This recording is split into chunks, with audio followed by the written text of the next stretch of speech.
வணக்கம். என் பெயர் ஹரிஷ்ராஜன். நான் 5ஆம் வகுப்பு ஆ பிரிவில் படிக்கிறேன். நான் இன்று உயிரெழுத்துக்கள் மற்றும் ஆயுத எழுத்துக்கள் பற்றி கூற வந்துள்ளேன். தமிழ் உயிரெழுத்துக்கள் மொத்தம் 12. உயிரெழுத்துக்கள் 12. அ ஆ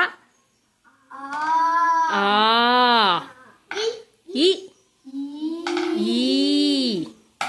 உ ஊ ஏ ஏ ஐ ஓ ஓ ஔ ஆயுத எழுத்து 1. அக். அக். நன்றி, வணக்கம்.